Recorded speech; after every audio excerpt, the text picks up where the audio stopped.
Punk Revolution now. Today is finally the day we've all been waiting for, which is Punk Revolution's Now's official top 10 album of the year list. This is the most honest top 10 list you'll ever hear. Congratulations to every artist on this list. There are many fantastic artists who released fantastic albums this year that I did not get to put on this list just because this is only top 10. So if you're hypothetically number 11, you freaking aren't on a list. You're not in the album of the year list. Shame on you. Looking at you, Weather Day, you are number 11. So get the fuck out of here. So let's just get right in there because this is it. And if you disagree, well, you can kiss my you-know-what, because my taste is perfect. I studied every album for hours and hours every single day, taking notes to compile this top 10 list. So you better fucking pay attention, and you better leave a comment if you disagree, and I'll argue with you until you fucking shut up to tell you why my list is fucking perfect. Anyways, let's get started. Number 10. So it's going from 10 to 1. Number 10. 100 gecs album, 1000 gecs. Oh my god, how could I resist putting this album on the fucking list? Even though I gave this album on my initial review something under an 8 out of 10, I don't give a shit. I'm putting it on this top 10 list because, one, it's a hella notable, crazy, polarizing album. It fucking started a wildfire. Everyone was talking about this album because of how polarizing and how crazy it is, how adventurous, experimental, wild, weird, strange, bizarre, fun it is, and catchy. It's so fucking catchy, okay? This album actually rocks, okay? So if you don't like it, you're a fucking idiot and you need to get your head out of your ass. This album is pushing genres to their limits. Great album, 100 gecs. Of course it's going on the top 10. Number 9 is going to be TROLLS album, Planetary Clairvoyance. Look at this fucking album. This is a sick death metal album.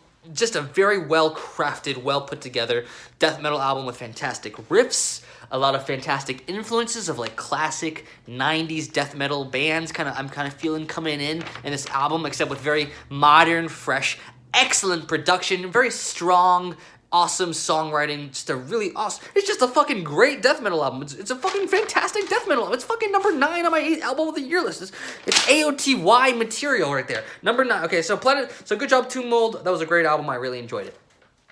Number 8, take a guess. Take a guess what number 8 is. If you win, if you guess it, leave a comment or message me or email me telling me you guessed it, and I will Venmo you $400. Number 8, Freddie Gibbs plus Madlib's album, Bandana. What the fuck? Of course this is going on my fucking list. This album was a fucking blast. I fucking love the production of Madlib and the fucking rapping of Freddie Gibbs. It's fucking amazing. Think about it. We have fucking Madlib. He's doing wacky, weird shit, cartoonish, bizarre, strange shit in his production, and it's you're listening to one song, and then all of a sudden it changes, and it's just the fucking contradiction between the weird, cartoonish production and the hard fucking Freddie Gibbs rapping. It's just sick. So, great album. Alright. Number 7. Uboa.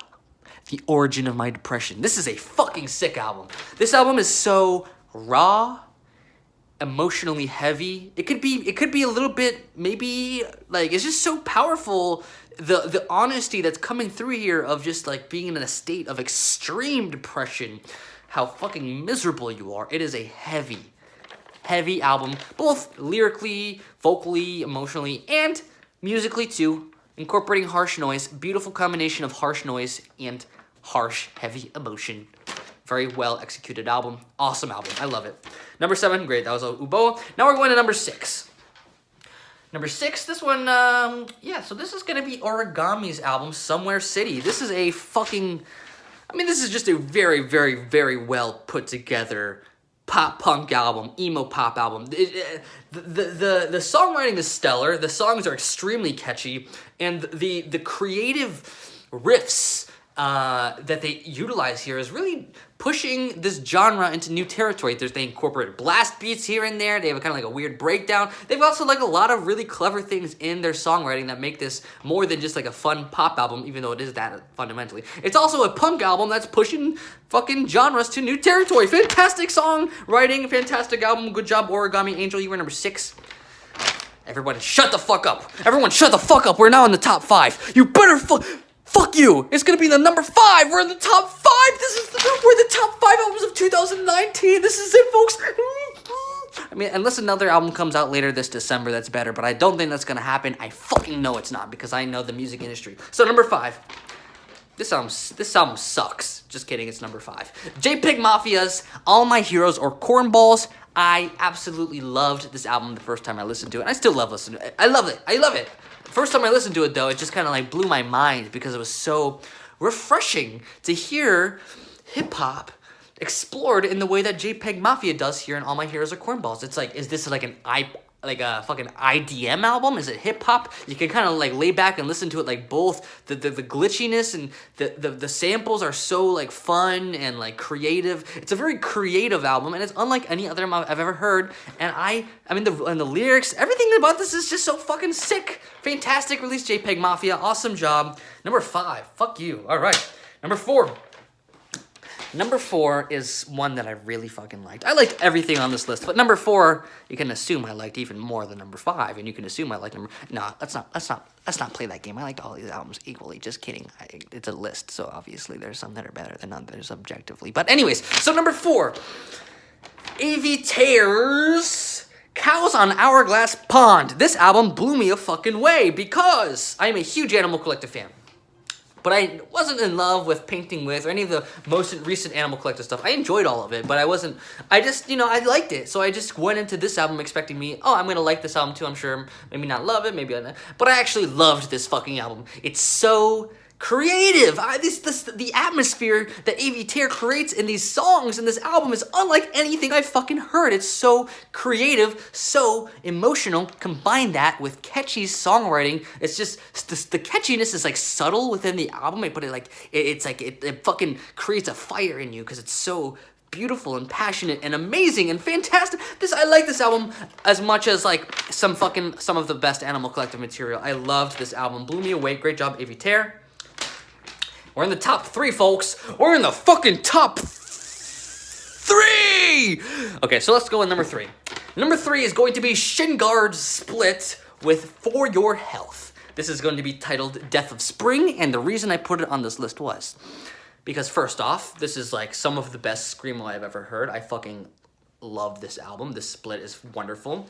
2, it gives me hope because I feel like post-hardcore, Screamo, punk in general is not at its very best right now, in my honest opinion. But this album is it rips so fucking hard to see the amount of creativity coming through these two bands in their own ways is so exciting and so fantastic. It's so fresh. It's like, oh my fucking god. Punk lives on, post-hardcore lives on, Screamo lives on. This is fucking amazing. I love this shit. 2 bands coming together, making the fucking best Screamo split of the year. It's exciting, it's fun, it's a fucking awesome Screamo album.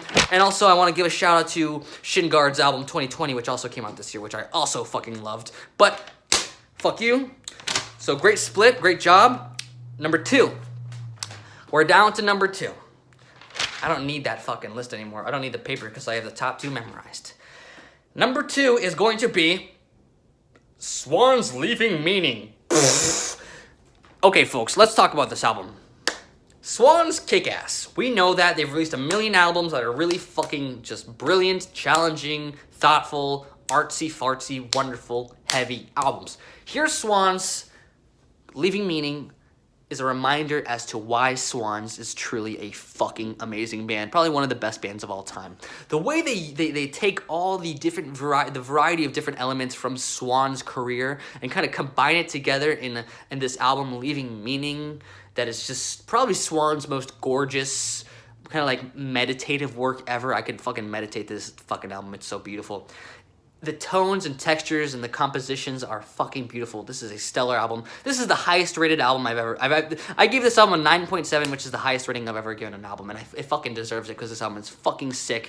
Well, nice job, Swans. This is my favorite album you've released this decade. Beautiful, amazing, outstanding album. Very, very touching, beautiful, whatever. Okay, so now we're at number freaking 1. And you're probably wondering, what is it going to be? Is it going to be Tyler, the Creator's Igor? No, you fucking idiot. Tyler, the Creator's Igor is number 294 on the list, you fucking idiot. So, it's not Tyler, the Creator's Igor. So, what's going to be number 1 then? Is it going to be possibly Angel Olsen? No, it's not. Okay, I'm going to stop saying freaking artists who it's not it. Let's just fucking get it over with. So, here it is. Number 1. Weyes Blood Titanic Rising. What the fuck? This album is okay. So why did I put this on this list? It's not punk. It's not experimental rock. It's not post-hardcore. It's not any of my favorite genres. It's actually a kind of a pop album, really. So what is a pop album doing as number 1 on my list? Well, as you know, I'm the world's most honest critic ever. I'm going to tell it how it is. I'm not going to take money like Pitchfork's list did, or do it for politics power, like maybe Bandcamp possibly did. It's because I'm giving this number 1 because it really is the best fucking album of the year. Because even though it's not necessarily the most original album ever, the songwriting in this album is exceptional. It's fantastic. It's mind-blowing. It's so stunning how good the songwriting is in this album. That's the fundamentals, folks. The chord changes, the chord progressions, the melodies, okay? The essential things that make a song good.